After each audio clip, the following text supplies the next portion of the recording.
Hey, hello everyone. Good evening. Welcome to Techceleration's 17th edition of Meetup Let's Talk Tech series. Our agenda today includes engaging discussions on how important customer feedback is at every stage of product development by Ella, where she will walk us through the tools and processes that helped her in the journey of building a customer-centric product, followed by an in-depth profiling of Rust application by Sadiq, where he's going to talk us through the art of navigating memory maze and explore memory profiling techniques for Rust applications to identify and address memory related issues in order to create memory efficient applications. Finally, an intriguing session on exploring three-factor architecture pattern by Praveen, where he will deep dive into the key principles and benefits of three-factor app pattern and how it enables developers to build a robust and a scalable serverless applications. We like to make this even interactive, hence we plan a Q&A session after each talk. You can type in your questions or use the raise hand option to ask your questions, which will be addressed by the speakers during the Q&A. And also we will be sharing a feedback form about the Techceleration meetup experience, and which will be shared during the end of the session, and it approximately takes about 2-3 minutes for you to complete. I'm super excited to hear from the presenters. So all of you prepare yourself for an exceptional experience. Handing it over to Ella, our first speaker for today. The stage is all yours, Ella. Hey, thank you, Anita. And a very good evening to one and all present here for the 17th edition of Techceleration. And thank you to Toyota Connected for this opportunity. For today, I'm going to talk about journey into customer-centric product building, right? Why do we actually put users first? But before that, a quick introduction about myself. I'm a lead product owner at Toyota Connected India. I'm part of the labs team, and we work on NLP-based product. Now, I was part of the virtual assistant product, and it was rolled out in October 2021. Today I'm going to talk about my journey into building that product and how we actually rolled out, and are still working on the improvements on the same, right? Let me get started. Now, what is customer-centric product building and why do we need it, right? Now, customer-centric product building is an approach where users are put in the center and they are the core of development. And it means every feature that we develop or every functionality relates back to a real customer problem. So that is the actual definition of customer-centric product building. Now, why do we need it? It helps product teams create products that customer love. And why should we do it? Because we want to improve the retention rate, customer retention rate. Now, it also helps us build improved customer experience, which means we get an improved CSAT score, customer satisfaction index score. And it also means that we turn average customers into passionate product evangelists, which means there is an increased net promotion score and customer lifetime value. And what does all that mean to the business, right? It's a better adoption, a lesser churn rate, improved sales, and increased product profit for the business. So that is all about what customer-centric product building means and why. Before we go into the actual deck, I also want to clearly let you know what customer-centric means and what it does not mean, right? So customer-centric means creating maximum value for customers at a profit. We also have to understand who our ideal customers or the target customers are, or our addressable market is. And we also should understand our role in serving the customers. Now, what customer centricity is not, we can't provide everything to everyone. So being everything to every customer is not a goal. It's not about serving every customer equally, definitely a no-no. And it is not that customer is always right. So we have to just keep all these points in mind while we are trying to build a product that is customer focused or user centric. Now, how I've designed this deck or the whole, uh, the whole presentation is that I'm going to call out the importance of customer centricity at various phases of product development, right? During the so there are like 5 steps that are very, very important for building a customer-centric product. And I've placed these 5 steps in 3 different phases of product development.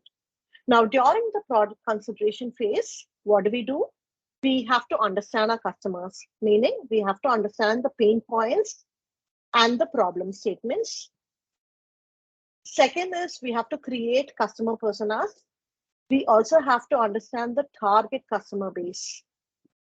In the third step is to involve customers during the development. We have to really engage them during the development process, where we have to engage them in user testing at frequent intervals during the development phase itself.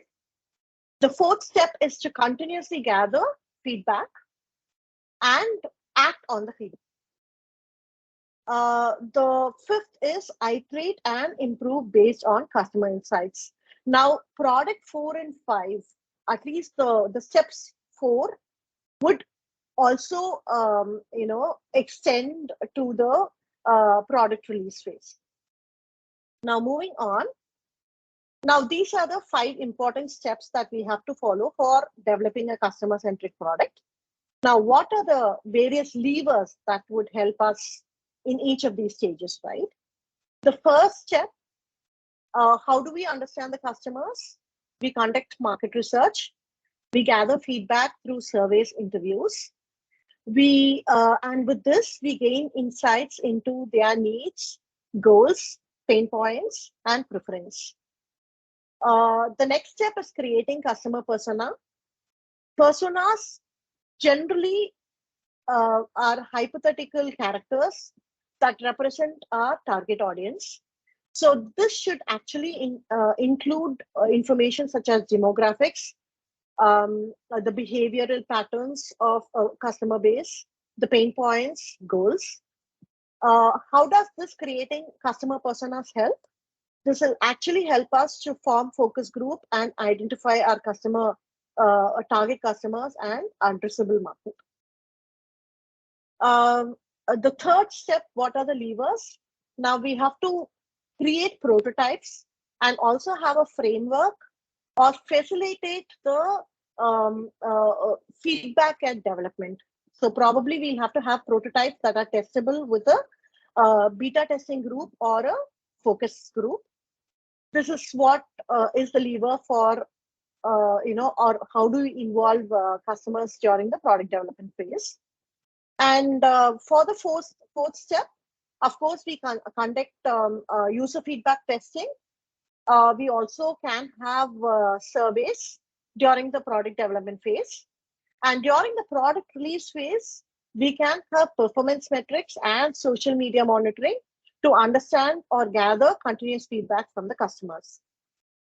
And during product release, we depend on the analytics from the customer feedback to improve and iterate on the product.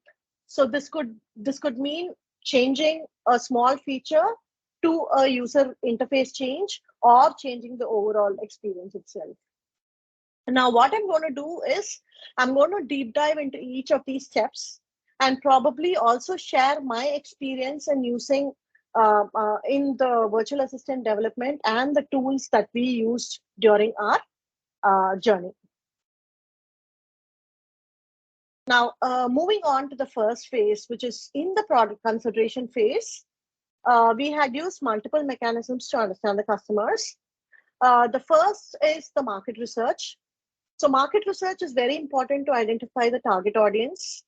We understand the demographics, psychographics, behaviors. We also get to know the interests, pain points, the buying habits. So by market research, we rely on existing market research from tools like MTab to tell us, how the products in the existing market are doing, um, etc. So it means that we also analyze the industry trends. We analyze the existing products and services. So typically, this is done to identify the gaps and to find the opportunities in the market that we can put our foots on. So that is on the market research tool. The second one is the survey and questionnaire. Now, this is something that we use a lot in our product development.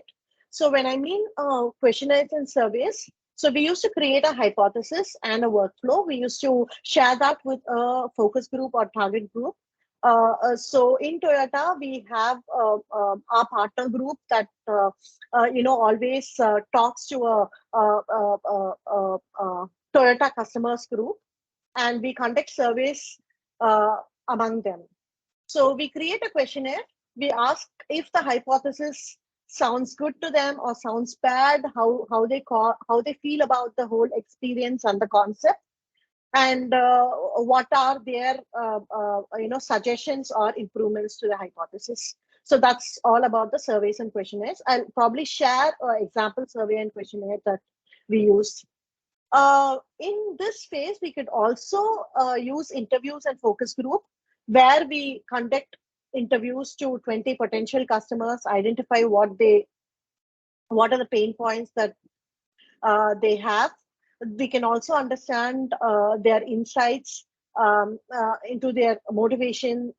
We can get insights into their motivation, desires, and challenges too. Social listening is very important because we get to read how similar products are excelling in the market, right? We can monitor online communities. We can understand the user sentiments. We can also understand the unmet needs and the user sentiments. So this will give us opportunity to, improve or build something that can meet such gaps. The last, not the least, is the competitor analysis. Of course, for every product or the hypothesis, we compare it with something that is already in the market and understand how our product compares to an existing product in the market. We also identify the areas where the competitor falls short and where they excel. Now, this will help us position our product better and effectively. So this is something, or the tools that we use in the initial phase at the hypothesis phase. I will probably run you through one feature. So this is a feature that is existing in the virtual assistant in the North American market. So this is something that we did during the hypothesis phase. This feature is about pushing weather alerts to the users. Now, the hypothesis that we created was, I'll just read this through. So Kyle is traveling from Denver to Aspen to meet some of his friends for the weekend. So traveling on the interstate, the traffic is light and the drive is somewhat boring. So he activates the active cruise control. Now, as he drives, he notices a drop down from the media center or our head unit, which says severe weather alert ahead. And it says snow accumulation of 6-inch plus in your vicinity. Now, Kyle says he says to himself, and now can see menacing storm clouds on the horizon. Now he pulls off into the closest service station to refuel and investigate further. Should he wait it out, keep going, or find an alternative route? So this is the feature that we wanted to test how the customers feel about it. We published this hypothesis and we created a questionnaire around it. I've also I also have pasted a few sample survey questions that we had around this idea. One was, how many times have you had to pull over while driving due to a hazardous weather condition, right? And then, do you normally check for current weather information when you plan your route to your next destination? So if you see, most of them are saying sometimes, and 21% says always. So we got to know that people always don't check for weather when they start for a long drive, right? So it definitely helps them if we give them an alert saying probably the weather alert. There is a weather alert. The weather is bad on your route. Probably you have to rest in a rest station or something. So this is a sample questionnaire, and this is the feedback that we got.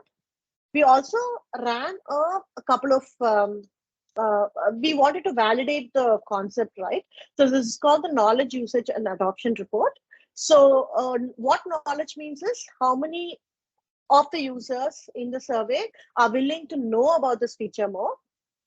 So at least 77% said they are, we can get this information very easily. And on the usage, at least 71% said they are confident to use this feature. But on the adoption side, people said probably, it's I would use this feature to get weather updates almost all the time. Is 58%. And 53% said in getting weather updates, this is the best option available in my vehicle. So we got very positive reviews, and we thought this is a feature that should go into the vehicle, and we still went ahead with the feature. Now, this is on the concept phase. This is the first point, the first step, which is understanding customers during the product consideration phase. I've also called out a list of tools that you can use for market research. MTab, SurveyMonkey, and Upwave Instant Insights are a few market research tools and survey questionnaire tools that can be used at this stage. Now, moving on to the next step, where we have to create personas. Now, the step 1 and step 2 goes very hand in hand. We have to create detailed customer personas that represent the ideal customer base, right? What are personas? Personas are fictional characters that embody the traits and characteristics of our target audience. And they help us to empathize our customer better and make better and informed decisions. There are few steps that we'll have to follow to create personas as such. Now we have to have the business questions. We have to define the use cases and pain points and understand our stakeholders. Then we have to create hypothetical characters and establish hypothetical attributes. Then we have to develop and refine the personas, right? And probably segment them. So if you see 1, 2, 3, 4, 5, 6, 7, we've got multiple personas and they are segmented into 7 buckets here. And then we should also conduct at least 20 plus interviews with such group to understand their behaviors and attitudes. Now, why this is important is personas are something that we get to use during story writing and scenario building. So depending upon the persona, you might have options to create a new scenario. So it is very, very important to understand the customer base before even you write define a user story or a user scenario. I also have a sample persona. So here, so this is bucketed into tech nuts. So the mindset is, these are first to get new technology, right? So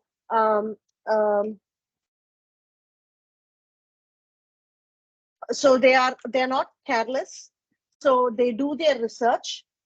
They are engineering focused. So these are technology enthusiasts. They have faith in institution. They manage stress well.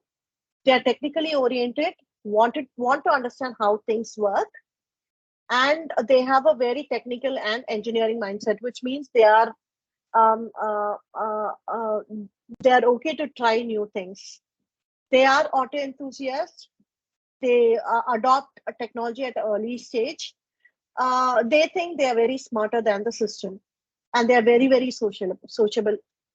Now, on the we also have to clearly call out the demographics for such personas.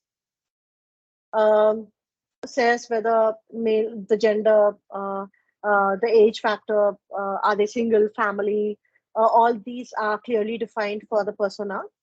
We also understand their mobility habits. We understand the mindset. We also understand the characteristics. So understanding a persona will help us define the user scenarios better. So this is on step 2. Moving on. Now, this is the third step. This is coming in the product build phase. This is how do we involve customers during the development. So we have to have a mechanism to collect constant customer feedback during development. Now, this is a cycle. We have a product increment. We have a user feedback testing. We analyze the system usability score and then decide take action. Now, this is very critical. Every time you can't have a product increment, conduct a large scale user feedback testing. So you can also do a beta testing with internal focus groups. So what we do is at every critical milestone, we run the prototype testing with focus groups. What do we mean by the prototype testing? We give a list of tasks to the users. We ask them to try it out. We understand how their experience was. And based on their experience, we will have insights on what are the pain points, where they, where it was a easy experience, where it was a hard experience, so on and so forth.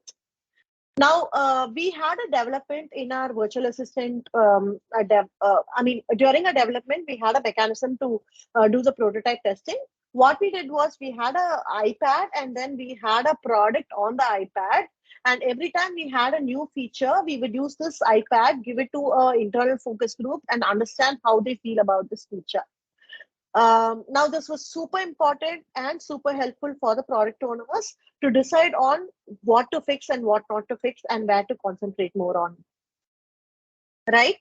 And this is on the small level of testing. Now, I will also talk to you more about the actual prototype testing that we conduct with focus groups and how detailed it is.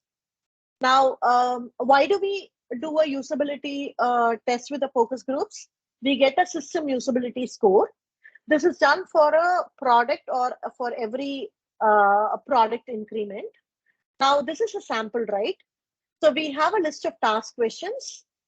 So we had this defined task 1, task 2, task 3, task 4. So these are simple tasks. We would ask the user to dial the phone number, want to ask if they want to listen to a pop music. And there are certain tasks that we want them to do. And then each task group will be followed by a question, right? What are the differences you notice between the way the system called one person versus the other? Now, for the usability report, we also record how many participants participated in this usability test. We had about 15 people participate, 12 male and 3 females. And if you see, 91.5% completed all the tasks, and only 63% were successfully completed these tasks successfully. The intuitive score, the average intuitive score was 4.1, and the average errors count per task was 0.6, though the target was 0. The VA interaction score was 3.5, and the VA quality score was 4. Now, how do we? This is the report that we get. For each of the questions, we would get a score, and you would see 2 scores. One is on our product. The other product is based on the competitors. Remember when I said we have to compare our product with that of the competitors? Now, this is very important to do it at every phase. Now, for this user analytics and user testing, you could also use products that are available in the market like User Voice or User Analytics. Moving on to the 4th step. This is a very, very important step. This would probably be applicable to the product build phase and the product release phase. This is where we continuously gather and analyze customer feedback. So there are 2 kinds of feedbacks, the active feedbacks and the passive feedbacks.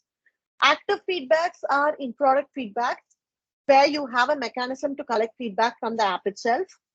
Or you'll have widgets, on-page feedback widgets, or on-page surveys, or on-page pop-ups with which the products can get the user feedbacks. It could also be through contact center or through customer focus group. Probably we can call up the clients, customers, and ask testimonials and reviews on our product, or we can actively have an online community and support where we get frequent calls and we can monitor the feedback on the product. Now, we also have passive feedback collection mechanisms, which is the performance analytics and the social feedback, media feedback. We have our own dashboards. We analyze our logs. We also do a bit of sentiment analysis to understand where our products fall short and where they do extremely good. And we can also gather social media feedbacks. We can check the review on third-party sites or even on the social media. So this is a very, very important step where active feedbacks and passive feedbacks are super important to understand where we stand as a product in the market, to understand the adoption, to understand the retention rate of the customers. Moving on. So this is a very, very important step. We will use the output of this step to iterate and improve our product. Now, moving on. See, all the customer feedbacks are useless if unless we find a way to respond it or improve the customer experience or solve the problem that has come in the customer feedback, right? So based on this, we have to identify the areas that has to be improved or fixed. We consistently feed the share the feedback, both good and bad, to the internal teams. We track the feedback trends over time. We understand why customers are moving away from the product, why customers are and what are the drivers that drives the customer to use the product, and what are the things that persuades the user to adopt the product. We decide on the improvements of the product, and we also have to think of way to improve the customer retention based on the various feedbacks we receive. Now, I will also share one thing that we did. So this is blurred. So this is a current feature usage metrics that we get from our existing product. So as you see, we understood that there are certain features that are not used so much. So we wanted to understand why it is not used, and we understood that the feature discovery, probably people didn't know that the feature actually exists in the product. We didn't probably give enough user education to help the users in using the product. The third one we understood is, of course, we always knew this is a learning. We didn't have any in-app feedback, right? We didn't have an agree, disagree button on our app to really collect real-time feedbacks. So based on that, the improvements that we made was, for the first two items, we did a quick improvement. We created something called the marketing prompts to promote feature discovery. We also enhanced the help feature or the help page to educate the users better on these long tail domains. And of course, the in-app feedback is something that we would want to prioritize in our future products. So yeah, these are the 5 steps that we followed during our development, and these are the various tools and surveys that we did during the product development phase. Now, the common reasons that great products fail, of course, there are products that when you ask the internet for the common products that fail, the first thing that comes up is Zoom or probably Google Glass. So if you look at the cause and analysis on why these products failed. Probably they didn't have additional value to they didn't add additional value to the customer. Probably we don't know how to solve the customer problem. Incorrect assumptions about the customers, no regular feedback surveys of the customers, and limited understanding of the customer segments itself. So probably the 5 steps and the levers that we talked about would definitely help us in building products that customers would love. So yeah, so I've given the references, and yeah, that's all. Probably I can take Q&A.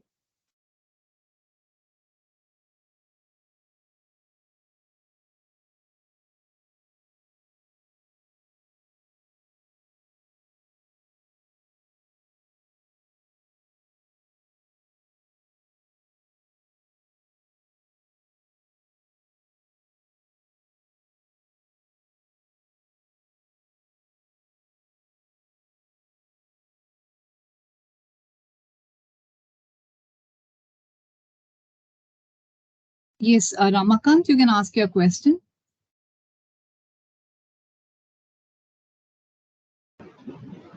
Hi, like how you keep tracking all the feedbacks and how do you prioritize all those feedbacks? Like, Okay, so I told you that the feedbacks, we don't have a mechanism to collect enough feedbacks. So that is something that is a lesson learned for us. But what we do is we understand it from the logs, right? So we do have data dashboard, data dog tool, and we monitor it utterance by utterances, right? And we so wherever there is the response is not that great, or features are not used properly, we deep dive into it and understand what could be the problem. Are we giving the right response? If not, why are we not giving it, and what is the fix for it? So that's how we do it, Ramakant. So for your answer, we don't have in-app feedback for sure. So we don't have an agree disagree button. That is something we would want to fix in our future products. But how do I get feedback? It's only with performance analytics tool that we understand where are the gaps and what are the gaps that we have to fix. oh, thank you. And talking about the priorities, of course, based on the feature itself and how and the priority of the feature, we and the usage of the feature, and if there is something that the top use feature is a problem that the top use feature is having, we'll prioritize to improve it. So that's how the priority works. Again, based on the analysis. Oh, thank you.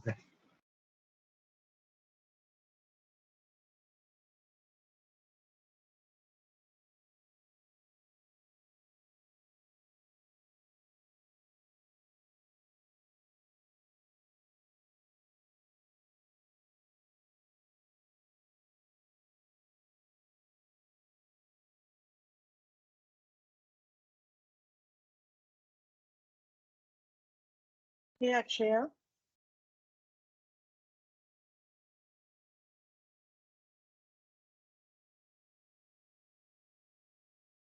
Akshaya, you can ask your query.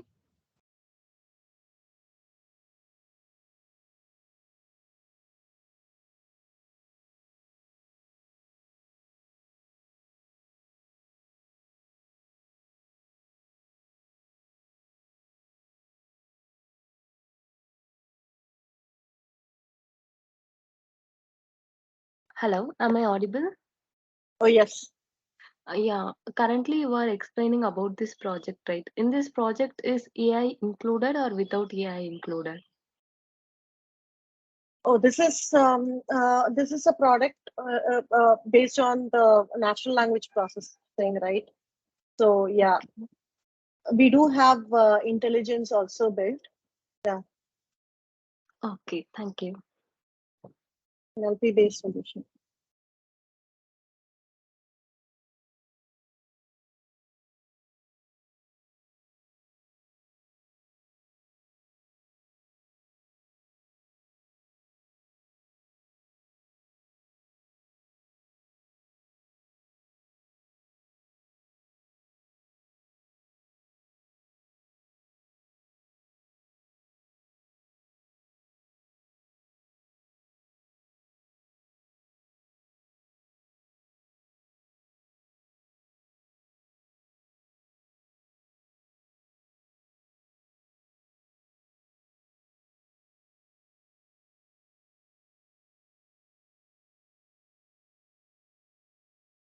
Ila, I don't see any other questions. Can we call it a wrap? And you Yeah. can to Sadiq.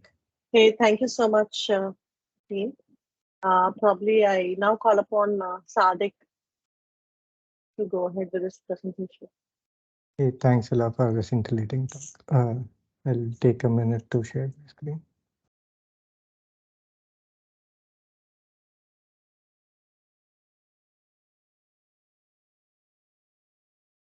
I hope I'm audible and my screen is visible.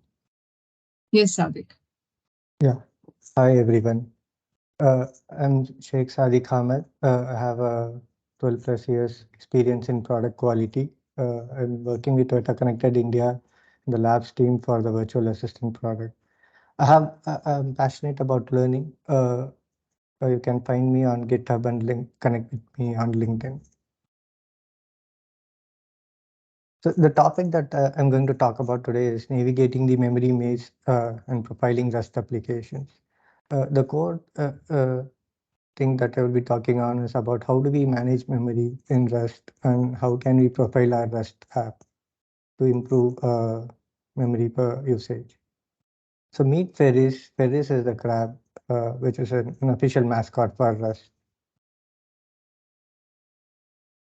Rust, a language empowering everyone to build reliable and efficient software.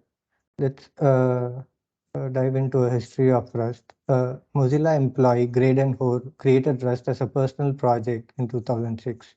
Later, Mozilla started sponsoring the project, and the first stable release was done in 2015.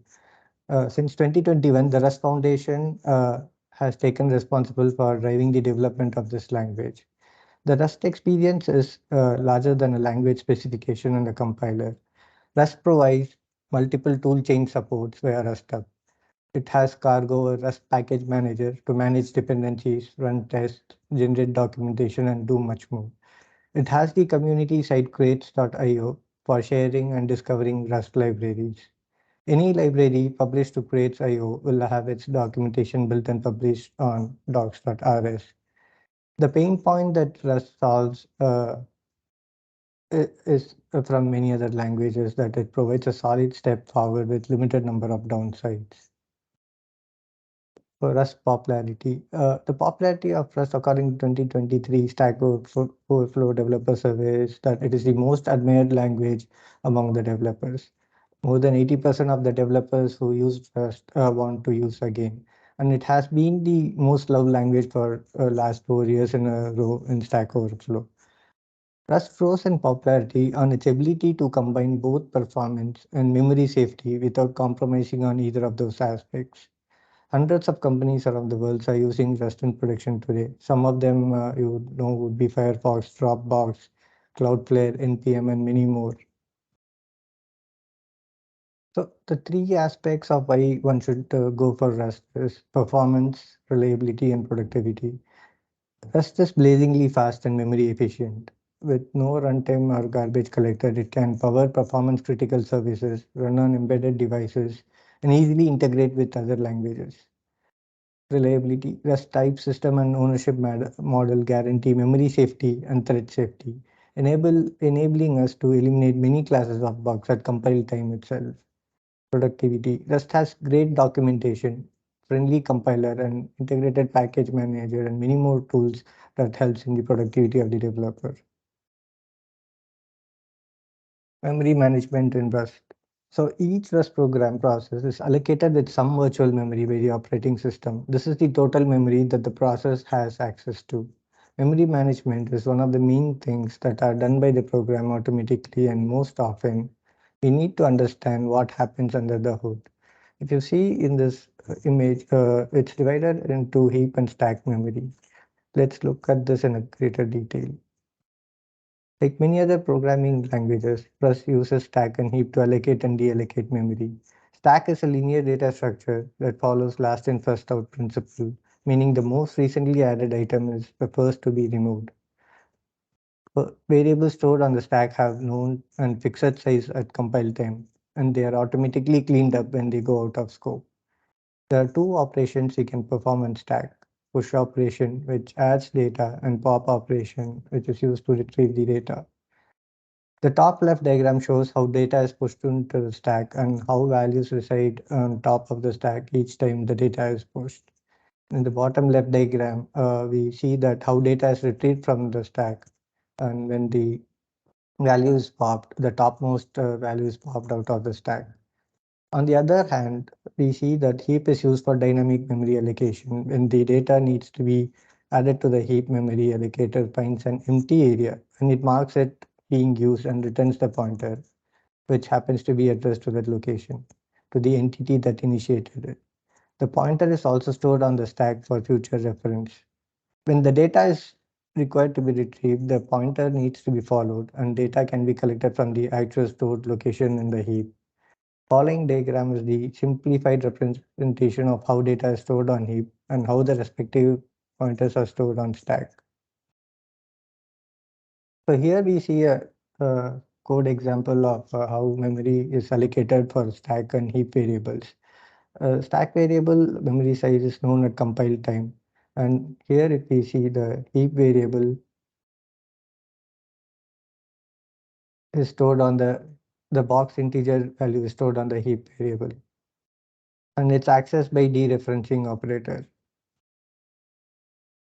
The memory management model in Rust has is heap memory allocation is not as safe as stack, as the other threads can access the data stored in the heap memory.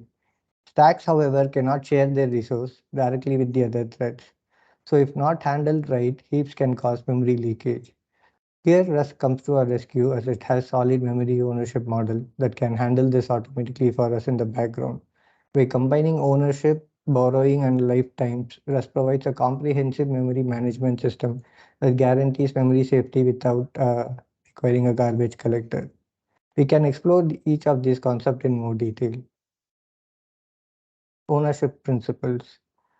Each value in Rust has a single owner at any given time.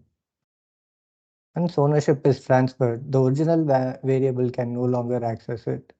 Resource is deallocated once the value goes out of scope using the drop function. An example of ownership would be, let's say a string is assigned to a original string variable and it's assigned to and it's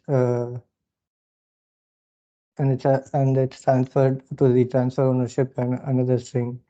The variable gets transferred and if you try to print the original string, it can no longer print it as the value of the original string has been transferred to the another string.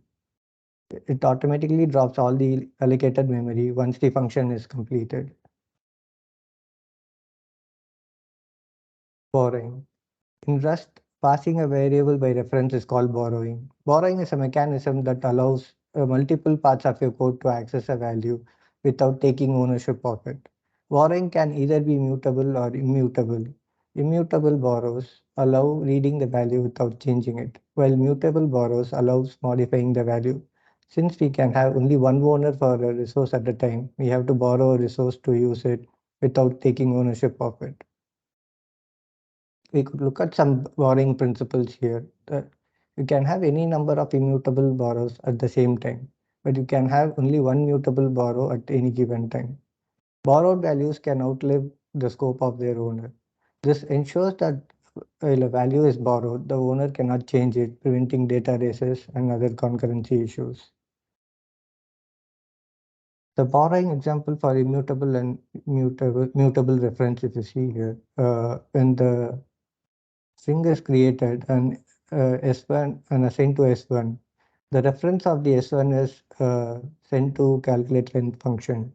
And the calculate length function, when the X is trying to, this function is trying to modify the existing string, it leads to a compiler error. So we have to comment it out. And if see in the mutable borrow, since we use mutable reference, we are able to modify this string and append it to the existing string. And the length of the string can be increased. Lifetimes in Rust. Lifetime describes the scope the reference is valid for. For example, imagine this set of operations. I have some kind of resource. I allow you to borrow the resource. I decided my task is completed with the resource and I want to deallocate it. While you still have the reference of my resource, you want to continue use the resource. Now you are referencing a resource that is deallocated and an invalid resource. This is called dangling pointer. To make sure that step 4 never happens, the concept of lifetime comes into play. Lifetimes are a way for us to keep track of how long references are valid. The Rust compiler can verify if the borrows are valid by using the borrow checker. Borrow checker compares the lifetimes at compile time. The borrow checker cannot determine if the reference will be valid. It doesn't know how to input parameter lifetime and relates to the return values lifetime. The ambiguity is why we need to annotate the lifetimes manually. Here we see that immutable reference is annotated with lifetime notation, which is immutable. And in the following example, we see a mutable annotation assigned to the lifetimes. Until here, we saw different components of memory model that helps Rust compiler in preventing memory issues. Now, what are these some memory issues that can still occur? I've chosen few memory issues that could still occur. Is let's say when a boxed integer is created and memory is allocated on the heap and the data goes out of scope, but the memory is still not deallocated, memory leak could happen. Allocation is happening inside heap memory, and this compiler will not deallocate it. Here, drop function needs to be explicitly added on the data to deallocate memory.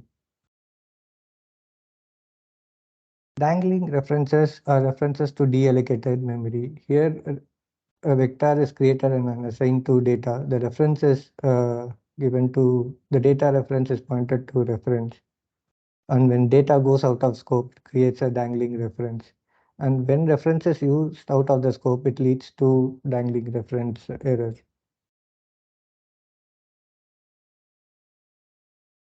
Buffer overflows. It can occur when a program writes data beyond bounds of buffer. When, let's say in this example, if you have the size of the buffer as 3 and you want to write more than its original size, it leads to buffer overflow. Rust compiler is great and it catches almost all of these errors that we discussed right now. But there are some aspects of Rust, such as unsafe Rust and external libraries that can lead into memory issues. Although Rust memory safety guarantees makes it difficult but not impossible to accidentally create memory that is never cleaned up, known as memory leak.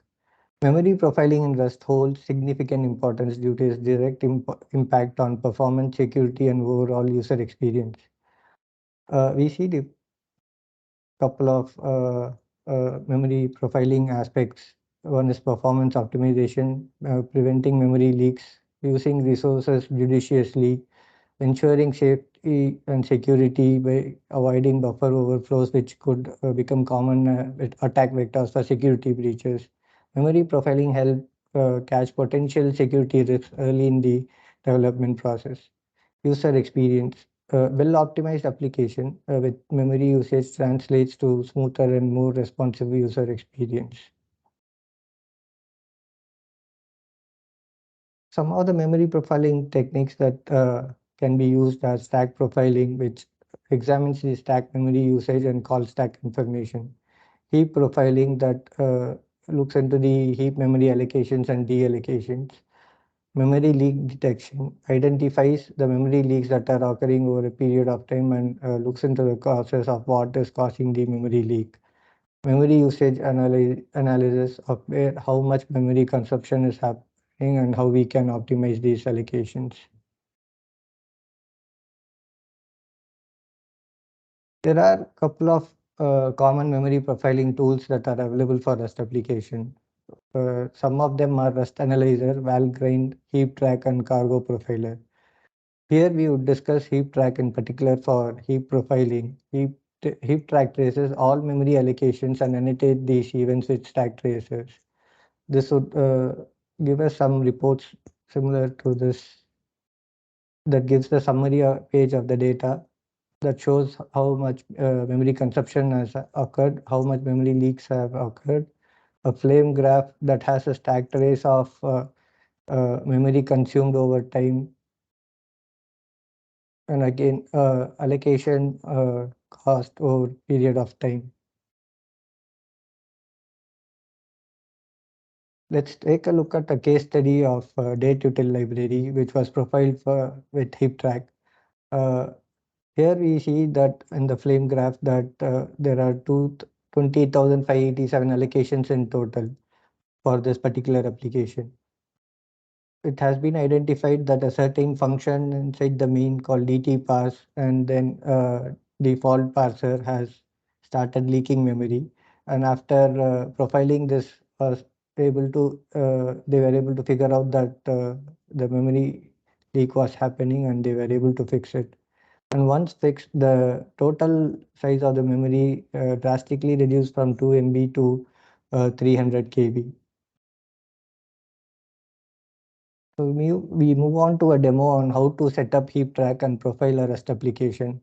We would be able to see a summary page that shows memory consumption and memory leaks, a flame graph visualization, and graphs of allocation cost over time. So here I have a simple CRUD application which performs create user, get users, and update and delete users. So heap track can be installed on Linux. So I have a Docker process running. So inside Docker, I'll use sudo or apt-get to update. And I have already installed the heap track, so it should give me error when I try to install the heap track again. Sorry about the typo. Yeah, to give the error. So I try to find out the version it's installed. So it already exists. So to profile the application, I have to give heap track and my application name.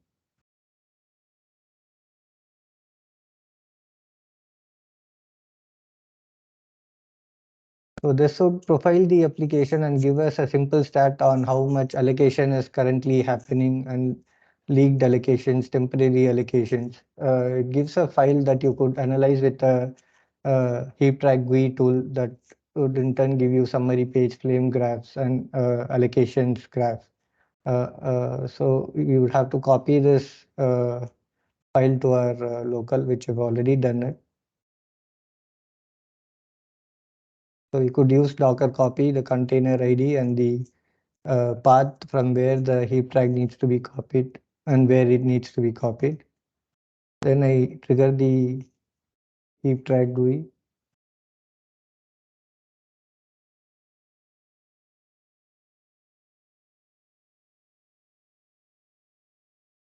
I previously downloaded the zip file.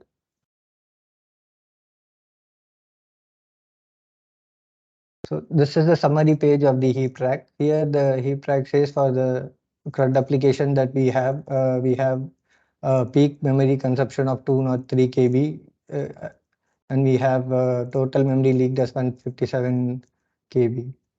We could also check out the flame graph, which is different call stack trace, where it will let us know for each function how much memory was taken, was consumed, and we could also see how much memory was leaked for each function in the call stack.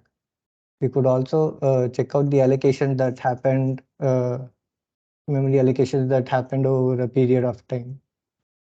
So this was a simple example of how we can set up heap track and profile our systems for our applications. So conclusion. Here the key points that we covered were Rust and why should we go for Rust. We saw in detail of how memory management is done in Rust, different types of issues that are faced in Rust, significance of why one should do profiling in Rust for Rust application, different memory profiling techniques and tools for memory profiling in Rust.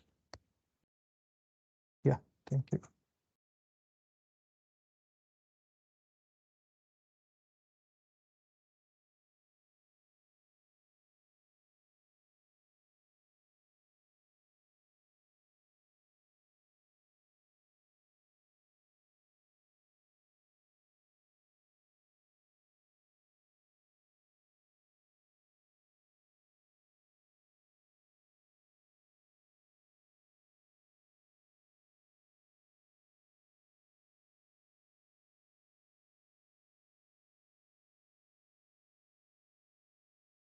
if we have any questions.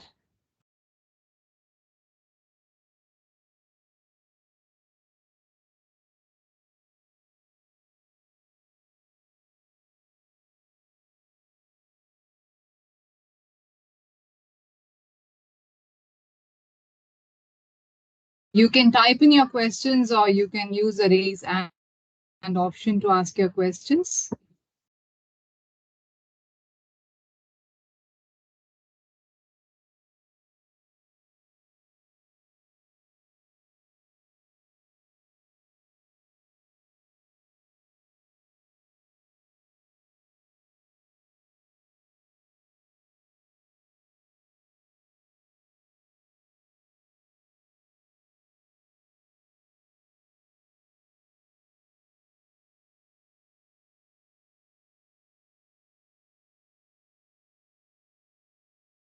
Sadiq, I don't see any questions. Can we call it a wrap and you can hand it over to Praveen? Yeah, thanks, Anita. Praveen, probably you can take over.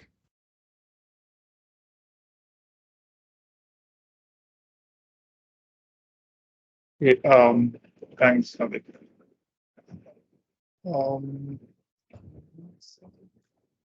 yeah. Hey, folks. Thanks for attending, and the two good talks just following up with that now. And thanks, Toyota, for the opportunity to talk in this meetup. Like today, I'm going to talk about like a new architectural pattern, which is called 3factor apps, which lets you like build resilient and scalable apps using serverless technologies. Right? Quick intro about myself. I am a senior developer advocate at Hasura, and here are my handles on Twitter, GitHub, and LinkedIn. If you want to connect with me and talk about anything around, let's say, GraphQL, databases, modern app development, happy to chat.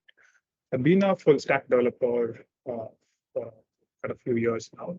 Now I'm like transitioned to like a developer advocate role the last 2-3 years. Quick agenda setting for this talk, right? I'm going to talk about APIs in traditional architecture and how things are done, and how does serverless come into the picture. And I'll also introduce 3factor app patterns, and I'll follow it up with an example of what that pattern looks like and what are the use cases for all of these new modern patterns, right? So before that, a quick intro about Hasura, the company that I work with, and the ones who've introduced 3factor architecture pattern. So Hasura is basically like a data API platform, which gives you GraphQL and REST APIs automatically on databases. So if you quickly connect a database with Hasura, you get instant APIs, and you also get declarative authorization. So you get role-based access control on all of your database fields and roles, right? So and fundamentally, it's also event-driven. So you write your custom business logic with an event system that's between by Hasura. And there's like a data delivery network, which means it's distributed. If you're using the cloud version, it's available on the edge and whatnot. And there's the open source edition, which you can self-host and run and connect to your database of choice. It's a link to the GitHub repo as well. Sorry. Okay, cool. So looking at the traditional architecture where you would have used like a MVC pattern, Rails, Django, Python, or even with probably JavaScript doesn't have that sort of a framework, but you can still use like a Node.js server and then something on the front end, right? So typically you have an app which connects to an API. The API talks to a database to fetch some data, and then it talks to like a bunch of microservices for handling some custom business logic.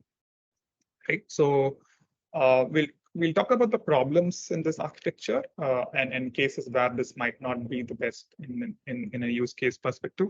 So how would I now approach this for a serverless environment would be the question, right? The naivest approach would be to like now just dump the entire web service on Lambda and then just call it a day by saying, hey, now everything runs on this one single function, right? So going back to the problems in the traditional architecture that we just saw, is about scalability, right? Now you looked at, just going back to this architecture again, like you looked at the different microservices here, the database here, and in the API layer in the middle, right? There are different components in the system which could fail, and the weakest link in the chain could be the microservices as well, and the database also cannot scale if the logic is synchronously tied to it, right? So and then what is the resilience of this traditional architecture, right? Uh, there are independent microservices running which probably are not aware of what the errors on the other service are looking like, and the recovery logic is not very clear. The boundaries are not really very clear sometimes, right? So and the development velocities that obviously still the microservice allows you to build in teams, but then integrating all of them together is probably slightly more difficult and difficult to prototype, right, and hard to manage and iterate. So the solution is like you move towards an async process where in your microservice system you're typically expecting a synchronous transactional workflow. Whereas if you want to scale and have a resilient system, the entire workflow needs to be asynchronous almost all the time. Right? So that's the solution that we're aiming towards. And this is where something like a 3-factor app architecture pattern will be useful.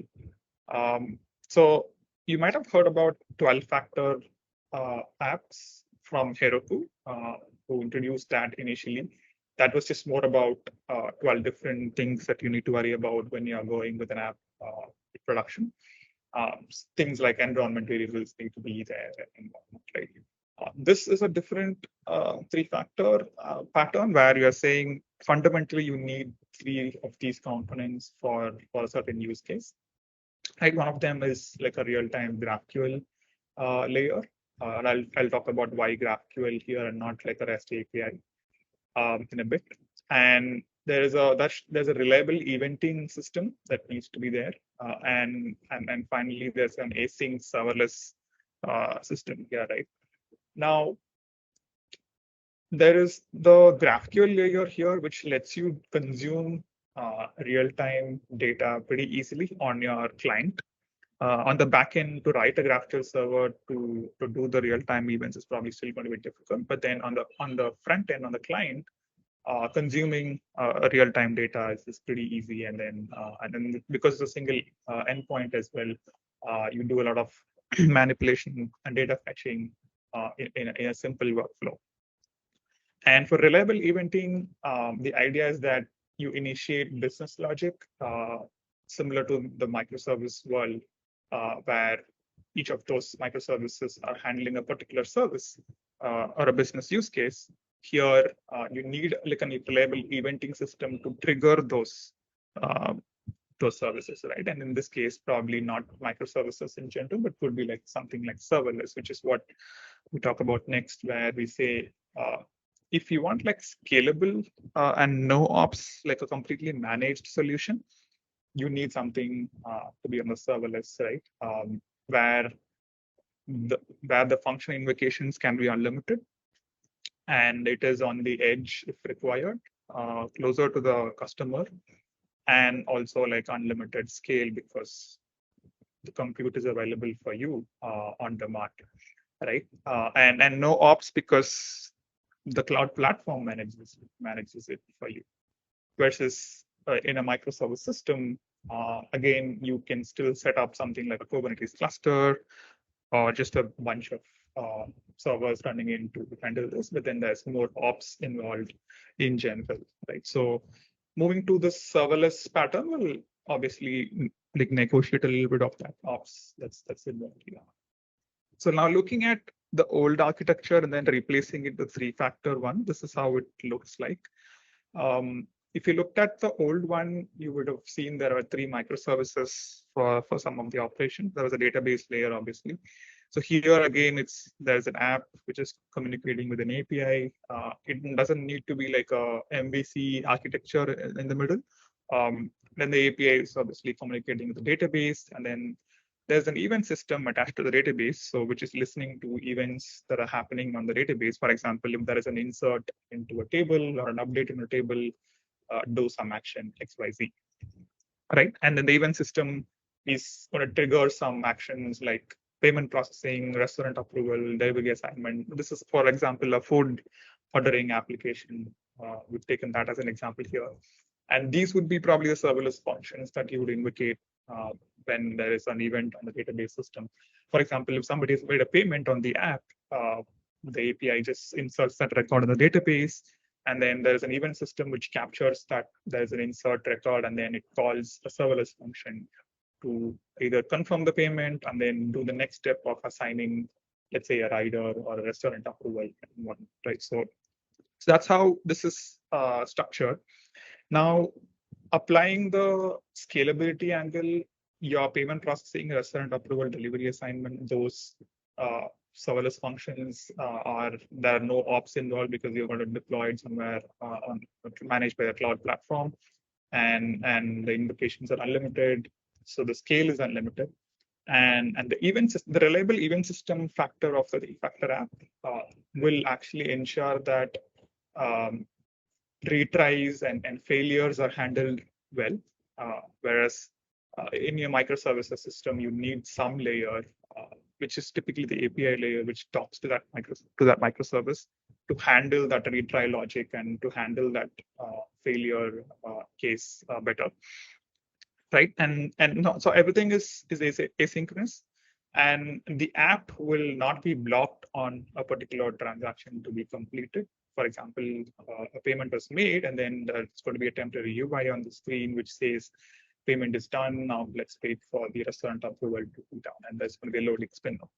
And the serverless functions job is to update that, hey, the payment is confirmed, and then now let's approve it from the restaurant side, and that inserts into the database, right? So whenever there is another event in the database, that the app on the front end basically uses something like a GraphQL subscription to subscribe to the database events. And this is where GraphQL is really powerful, because you can execute simple WebSocket query from the client, and it makes it easy to abstract the WebSocket setup on the client because you're using GraphQL. Whereas if you're using a REST server to set up WebSockets and also to consume it, the client libraries and the whole setup is a little more tricky. Whereas GraphQL makes it a little more easy, right? So, so that's where all of this components make sense. So now, looking at what are the three-factor architecture tenets, like the API layer is simple. It could be a GraphQL API that you write. Again, the reasons that I've mentioned before, easier consumption on the client. You could try attempting it with the REST API as well, but then the library support and everything, and the other benefits that GraphQL itself provides will not be there if you're using REST APIs. And everything's derived from persistent state, right? If you go back to this architecture, whenever there is a payment processing or a restaurant approval step happens on the serverless side, the data is again verified back from the database to say that, hey, if the payment is reinitiated again, the serverless function would check if an existing payment was already made, and then it could just revert back to the app, right? So data is already is persisted, and the serverless function relies on that data for further transactions. And the event system is going to be complex because it needs to handle all of those errors and callbacks for whenever there is a failure use case. Business logic is now functional units because, for example, anybody can now write the restaurant approval service, which is technically just a serverless function, and write it in probably the most popular languages today on serverless, including Node.js, Python, Go, and whatever, right? So you can do all of that, and they're all deployed on serverless. Use cases, right? So now, when would you actually even use this kind of architecture pattern, which is a traditional MVC or or any other form of development, right? You have like a lot of boilerplate CRUD APIs to write and like a CQRS style app, which is to say that, hey, you have like a large transactional commerce app kind of a use case where there are a bunch of events coming in real time. There's orders being placed. It could be any kind of commerce app, which is where this is going to be very, very useful. And then the other use case is that large teams are split up as business logic units, each of them focusing on their own set of functional business logic to be written, right? Which will again be like again deployed on serverless, and the testing and the workflow would be again independent. Now, when business logic is difficult to write and data processing is complex, 3factor is actually a better fit here, because now again going back to the tenets of 3factor architecture, data is persisted in the database and it's everything derived. Right? So your serverless functions are already relying on the database state to do any other data processing. So when an existing processing is complex, that's probably a good fallback to go towards. And of course, when you need like a high scale for your application, which is like thousands of requests, a lot of concurrent requests coming in, not even thousands, it could be like in millions, right? In a large commerce app today, and you could have a lot of them being concurrent, and your app shouldn't die actually. So your app, in this case, the front-end app shouldn't crash by saying, hey, something happened on database and I can't scale. Here, the API layer scales pretty easily, right? Database is still a bottleneck, but then that's a bottleneck in whatever platform and use case you have. So database needs to be scaled. Again, managed ops over there will be pretty easy to do that. Serverless platforms, you have Lambda, you have Google Cloud Platform, you have Versal. If you look at modern players in this space, you have Microsoft player as well. So you have functions that you can deploy on all of these cloud platforms. So if your app is on cloud on a particular platform, each of those platforms give you like a pretty good serverless solution to deploy a business logic and test it. A very naive, simple hello world example here to just give a quick context of like a Node.js serverless function. You would expose this on an endpoint. Now, this serverless function would be triggered whenever there is a database event in this architecture, right? Whenever there is an insert into a DB table, update, delete, right? So as long as there is a manipulation of data records, you would be able to trigger this function and then do some processing on this. So this makes the mental model a little more clear. Right now, again, serverless benefits, you have no ops, no VMs to manage, which means you don't need to worry too much about scaling as such, at least on the API layer. So you just write the code, deploy, and like scale for free. Like you get all of that benefits being in this space. Now, looking at the second problem of the traditional architecture, which is a system resilient, right? The fact that 3factor apps are event-driven would make it a little more resilient in terms of the mental model that we think about, because events are persisted, and there is like it will eventually succeed model, where your events will retry n number of times that you've configured to, and then it will fail only when it fails in that condition, right? So you have like a good, reliable model to handle the edge case, and everything is again, the source of truth is still in the database, right? So everything will still continue to work as it is, and no data is obviously going to be lost. Serverless functions just going to read data sometimes to just see the state and write back into it if there is an update. Right. So let's take the example, the food ordering example that I just showcased before in the architecture. The schema of that would be, let's say this is like an order table. You will have like a timestamp the user ID who placed the order, whether the order is validated, paid, approved, and is an agent assigned. It's simple Boolean values to think about. Now, this is the migration story where your traditional architecture, which is synchronous, is on the left, and an asynchronous logic that you see is on the right, which is the 3-factor style of building apps. Now we'll apply this async serverless functions logic for the database schema that we just saw in the last step, right? Think of an order flow in a food ordering app. You have a new order coming in. All of the initial values, the Boolean values, are false. You validate the order as a first step through a serverless function. If the validation succeeds based on some parameters that you've written code for in your serverless function to check.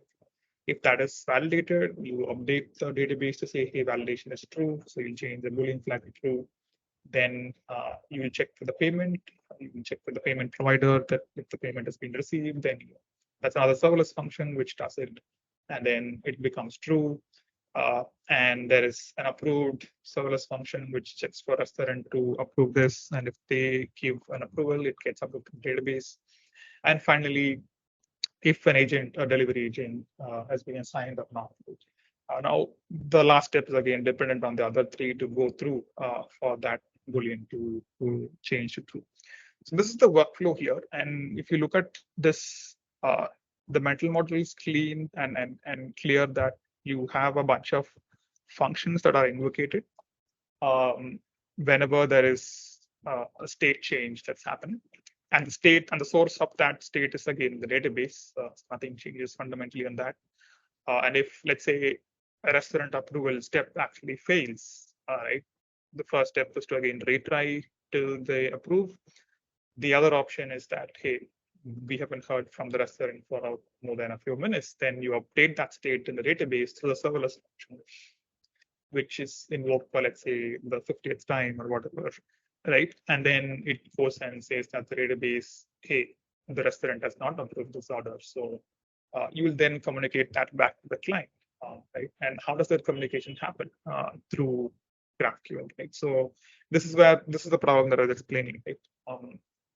When things happen asynchronously, how do I get that information back to my application, right? So going back to this example where restaurant actually didn't approve, now how does the client app know that this approval didn't go through, right? Because the client is going to now use a real-time GraphQL API to consume database changes. And it's pretty easy to do that on the client with all the libraries and tools like Hasura, where you can just say that, hey, there's a GraphQL query that I write, a subscription query. And I listen to the order table that we just saw. And we'll just check for the Boolean status of is restaurant approved to be true. And if that is still false, then and you will probably values match your condition. You'll just say that, hey, the order restaurant is rejected this one, right? So you're able to consume this through to the GraphQL API pretty easily. Right. So now looking at the 3-factor architecture again and contextualizing it with the GraphQL API in the middle, you have the app which communicates through GraphQL to a real-time GraphQL API server, which then talks to a state, which is the database. It could be whatever database.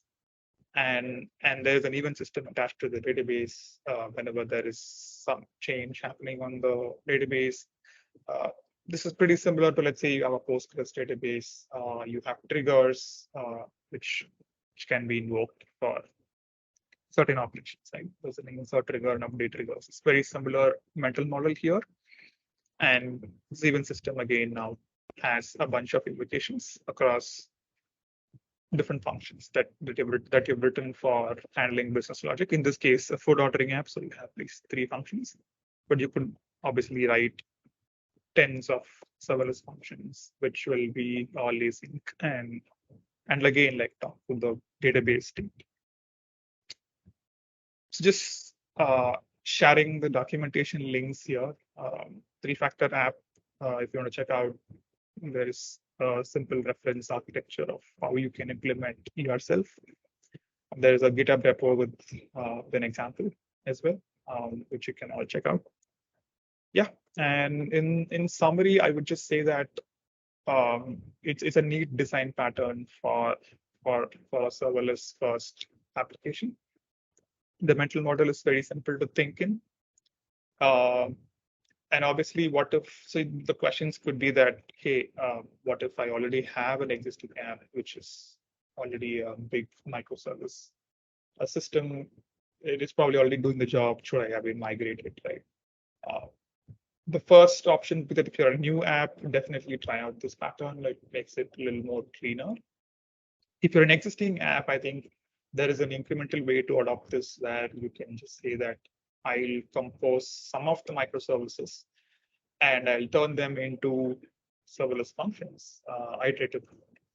Now, you again, all of the microservices again talk to the database or the persistent state. So nothing changes on that side.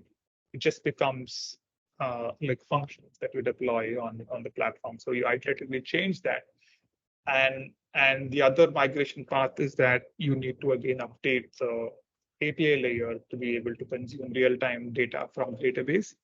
So wherever there is a change in the database state, the front-end app, the mobile app, or the web app needs to know that something has changed. And this can be only possible if you have a real-time layer. The API needs to have like a WebSocket connection, ideally between those, with the server and the client. And GraphQL as such makes it more easy to consume. Obviously, I wouldn't recommend it for creating a server, which is where tools would be helpful. Right. So yeah, that's the rough summary. If you have any questions around GraphQL, would it be helpful, or anything on serverless, and of course the three-factor architecture pattern, do drop in questions on chat or even ping me on any of the handles that I had already shown.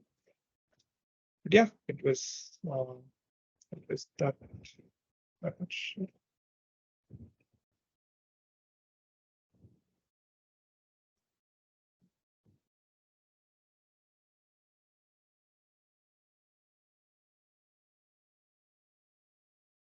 Any questions, folks?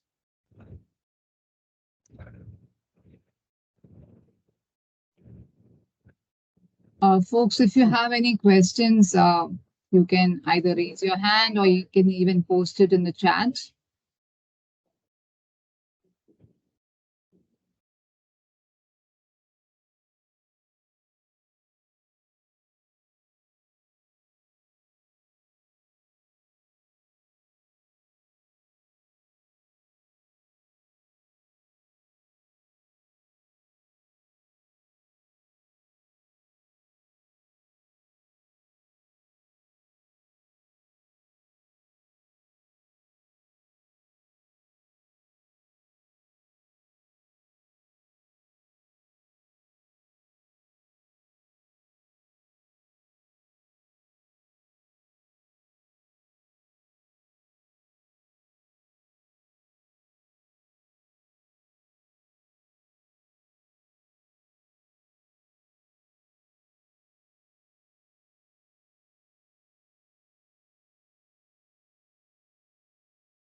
Yeah, sure.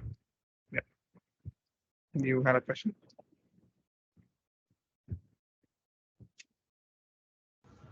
Hello, yes. You said it's three-factor app, right? So Yeah. can you just tell me what the three factors are, like just as a summary? Yeah. So one would be real-time GraphQL, right? And then there is a reliable eventing layer. And the third one would be asynchronous serverless layer. So yeah, you have an API layer, you have an eventing system, and then there's a serverless layer attached to it. I'll probably drop in the three-factor.app link as well on chat.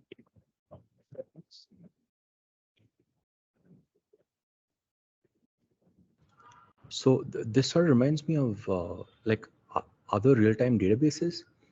So I'm guessing you're saying this real-time GraphQL is one way to do it.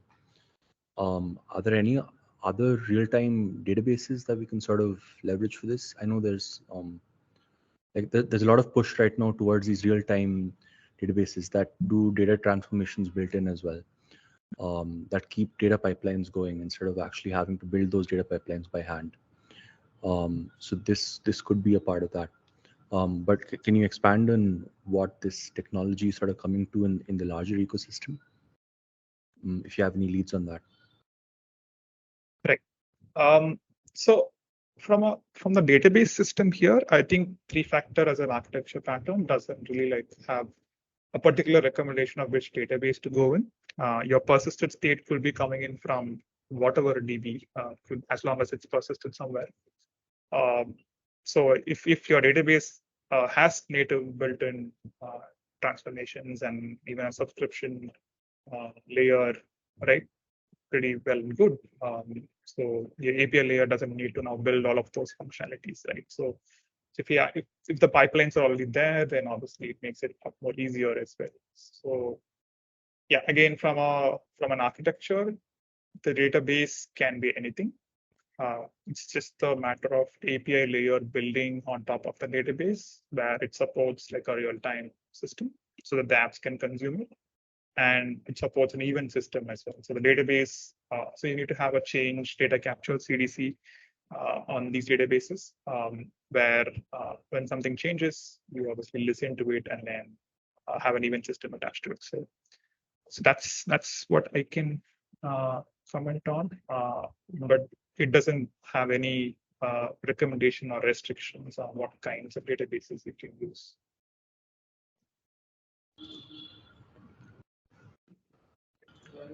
All right then.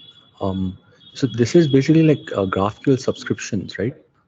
For the client. Yeah. And again, as I probably said this before as well, you could have written it in REST APIs as well, but then the client support to consume a WebSocket connection, also like building it on a server, both of them are probably not the best in terms of support. GraphQL makes it easy to consume it on the client very easy through the API layer. So. Okay. All right. Thank you. Yep.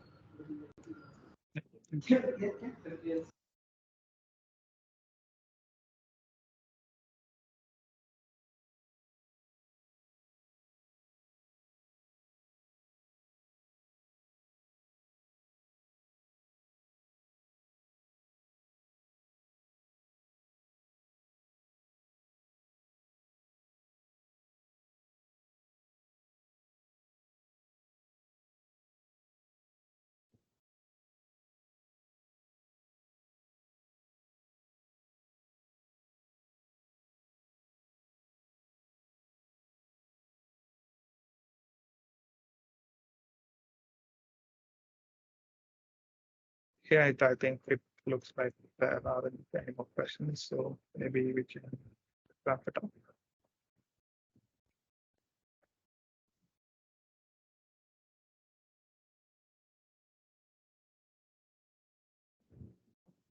Yeah. Thank you, Praveen. Yeah, it was an awesome presentation by all our speakers, starting with Ela, Sadiq, and Praveen. A recorded version of this talk will be available on our Techceleration YouTube channel, and we will update the link in our meetup page as well. We'd love to hear from you. Please share your feedback or ratings on the meetup page and also on the form, which is posted in the chat. On behalf of Team Techceleration, thank you, audience. Good night. Meet you again in Techcelerations next.